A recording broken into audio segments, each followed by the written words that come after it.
नमस्कार, मैं हूं नीलू। तो हूती और इजराइल के बीच जबरदस्त जंग जारी है। लगातार हूती इजराइल पर हमला कर रहा है और अब इजराइल ने भी इसका जवाब दिया है। कहां कहां पर हूती के हमले हुए हैं और इजराइल ने अब किस तरह से जवाब दिया है, बातचीत करने के लिए मयंक मेरे साथ है। मयंक, लगातार हूती के हमले इजराइल पर हो रहे हैं और एक दो हमले नहीं, पिछले कई दिनों से हमने देखा है कि लगातार हमले जारी हैं। इस बार लेटेस्ट हमला हूती का कहां पर हुआ है और कहा यह जा रहा है कि अब इजराइल ने भी एक हमला किया है हूती के ठिकानों पर।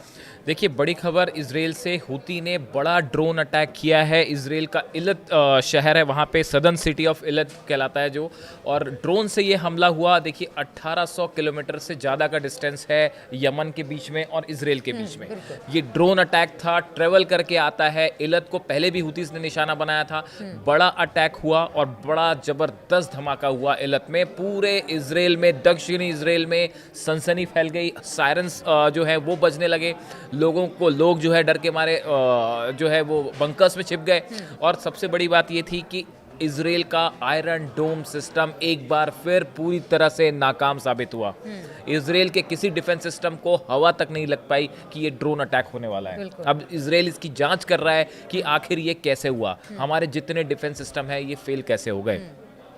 इलत पर ये ड्रोन अटैक हुआ जिसमें बताया जा रहा है कि 22 से ज़्यादा लोग बुरी तरह से जख्मी हैं और कई लोगों की मौत भी हुई है। मौत की आधिकारिक पुष्टि अभी नहीं हुई है, जैसा बात सामने आई है। 22 से ज़्यादा लोग इसमें घायल हैं। ये पिछले कुछ वक्त का हूती का सबसे बड़ा हमला है। देखिए, इस हमले के बाद इजरायली मिलिट्री की तरफ से कहा गया, Israeli military says a drone launch from Yemen has struck the southern city of Eilat. Rescuers report that at least 22 people are wounded, including 2 in serious condition, as Israel conducts its genocidial war on Gaza. Israel की तरफ से इन्होंने बताया कि ये हमला हुआ। Houthis की तरफ से 22 लोग इसमें घायल हैं, कई लोग उसमें सीरियसली इंजर्ड हैं। और इस बीच में जो हुती की तरफ से क्लेम किया गया, याया सारी जो उनके स्पोक्स पर्सन हैं, उनकी तरफ से कहा गया the operation was carried out with a number of drone and successfully achieved it's objectives. Houthi की तरफ से कहा गया कि हमने मल्टीपल ड्रोन अटैक किया था जो कि अपने टारगेट पे गिरे हैं और इससे बड़ा नुकसान हुआ है, ये उनकी तरफ से क्लेम किया गया। उन्होंने जो है एक इलत पर जो हमला हुआ, उसके अलावा अल रशारा इलाका है, यहाँ पे जो हमले की बात कही गई है, और बीर शेवा पर हमले की बात कही गई है। ये 2 इलाके हैं जहाँ पे हुतीज ने कहा कि हमने ये हमला किया। अब देखिए, पिछले कुछ वक्त का ये सबसे डेडली अटैक माना जा रहा है क्योंकि ड्रोन आके ब्लास्ट होता है। इसका वीडियो भी एक सोशल मीडिया पे बहुत ज़्यादा वायरल हो रहा है। आपने पीछे देखा था कि एक ड्रोन का पहले भी अटैक हुआ था। बिल्कुल, और अक्सर इस तरह और से एक होटल में वो भी इलत इलाके में ही वो अटैक हुआ था और एक होटल पे ड्रोन आके गिरा था, उसके बाद वहाँ आग लग गई थी। और ऐसा ही कुछ इस बार भी देखने को मिला है कि अटैक हुआ और आग की तस्वीरें सामने आई और ये वीडियो भी सोशल मीडिया में वायरल हो रहा है। तो अब देखिए, इसमें 22 लोग घायल हैं, कई लोगों की मौत की भी बात सामने आ रही है जो कि अपुष्ट है, अभी इसमें तस्वीर साफ नहीं हुई है। ये पिछले कुछ वक्त का हुतीस का डेडली अटैक है और एक बार फिर इसके बाद इस बहस को चर्चा मिल गई है, चर्चा हो रही है कि क्या हुतीज ने ईरान के ड्रोन से ये अटैक किया। देखिए, ईरान के जो ड्रोन है, जो हम अक्सर चर्चा करते हैं, सब जानते हैं कि कितने पावरफुल हैं, सस्ते हैं, बेहतर हैं। तो इसको लेके डोनाल्ड ट्रंप भी पहले एक बार कह चुके हैं, इस तरह का बयान हुआ, इन्होंने दिया था कि ईरान के ड्रोन्स जो हैं उनको लेकर उन्होंने बयान दिया था। तो देखिए, ईरान के जो खासकर शाहिद 149 ड्रोन जो है, ये सबसे डेडली और एक्यूरेट ड्रोन माना जाता है ईरान का। अब बड़ा सवाल ये है, आप सोचिए कि 1800 किलोमीटर का डिस्टेंस यमन, उसको कवर करके ट्रैवल करके ये ड्रोन आता है, इजराइल के शहर में अंदर दाखिल होता है, अटैक होता है, ईरान के डिफेंस सिस्टम उसको नहीं रोक पाते। ऐसी सिचुएशन में बड़े सारे एक्सपर्ट ये बता रहे हैं कि जिस तरह से यमन पर हमले किए इजराइल ने, वहाँ के प्रधानमंत्री जो थे हूती के, उनकी उसमें मौत हो गई।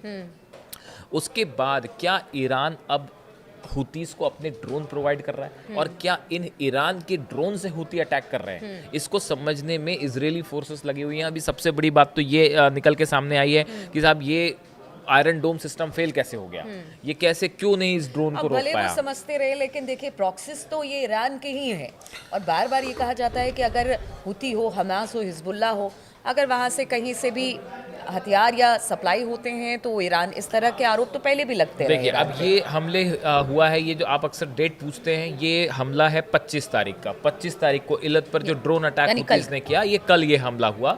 उसके बाद आज जो खबरें आई हैं कि सुबह सुबह सना में इजराइल के फाइटर जेट्स दाखिल हुए और 20 फाइटर जेट्स के साथ इजराइल ने सना पर हमला किया है, जिसमें 65 जगहों पर जो है वो बम्बार्डमेंट्स किए गए हैं। कितना उसमें यमन का नुकसान है, ये बात अभी क्लियर नहीं है। अब देखिए, हुतीज़ पर जो इजराइल टारगेट कर रहा है, देखिए हुती एक तो एक ऐसा ऑर्गेनाइजेशन है जो कई एरियाज में बटा हुआ है। हाँ, इसलिए ये बड़ा मुश्किल है कि आप किसी एक जगह हमला करें या दो जगह हमला करें, उससे आप हुती को बड़ा नुकसान पहुंचा पाए या उनको ये खत्म कर दें। बड़ा मुश्किल ये बहुत मुश्किल है। और खासकर जो समुद्री इलाका है वहाँ पे जो है रेड सी का जो एरिया है, वहाँ पे हुती अच्छा, उनके लड़ाई करने का तरीका भी बड़ा अलग अलग है। अलग अलग जगहों से वो टारगेट करते हैं, जिससे कि मतलब उनको टारगेट करना मुश्किल होता है अलग अलग ठिकानों। बिल्कुल। अभी हमने पीछे देखा कि जो बैलिस्टिक मिसाइल से अटैक हुआ, पैलेस्टीन 2 मिसाइल जो कि सबसे ज्यादा हुती इस्तेमाल करते हैं, इससे जो अटैक हुआ उसमें क्लस्टर बॉम्ब भी लगे हुए थे। हमने ये वीडियो भी पीछे बनाया था और आपको बताया था कि हुतीस की जो मिसाइल थी फायर हुई, उस पर क्लस्टर बॉम्ब्स लगे थे। क्लस्टर बॉम्ब ये होता है कि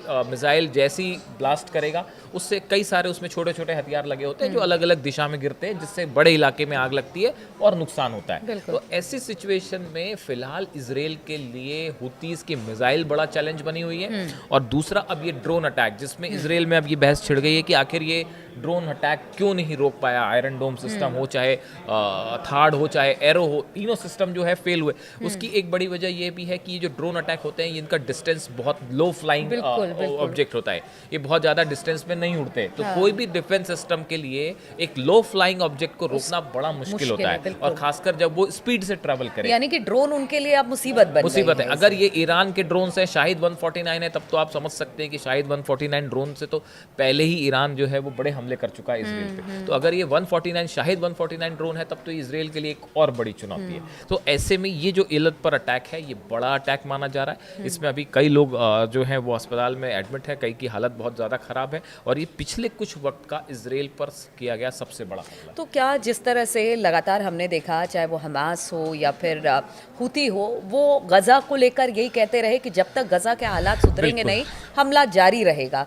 तो जिस तरह से हुती ने हमला एक के बाद एक जारी रखा है, क्या हम इससे जोड़कर ये देखें कि उसी की तरफ से साफ कहा गया है, जब तक गजा में इजराइल का ऑपरेशन जारी रहेगा, फिलिस्तीनियों के खिलाफ जब तक ऑपरेशन जारी रहेगा, तब तक हम इजराइल पर हमला करते रहेंगे। ये बात हुतीस की तरफ से बार बार कही जा रही है। और ये जो हमले हो रहे हैं, ये उसी रेफरेंस पे हैं। उन्होंने कहा है कि हम मजबूती के साथ फिलिस्तीन के साथ खड़े हुए हैं। हुतीस ने यहाँ तक अपील की है, सऊदी अरेबिया से भी अपील की, बाकी देशों से भी अपील की है कि आपको जो है वो फिलिस्तीनियों की मदद करनी चाहिए। गजा में जो हमले हो रहे हैं, इसे रोकना चाहिए। तो फिलहाल जो हमले हो रहे हैं हुतीस की तरफ से, उसमें क्लियर संदेश है कि जब तक इजराइल गजा में ऑपरेशन नहीं रोकेगा, तब तक ये हमले जारी रहेंगे।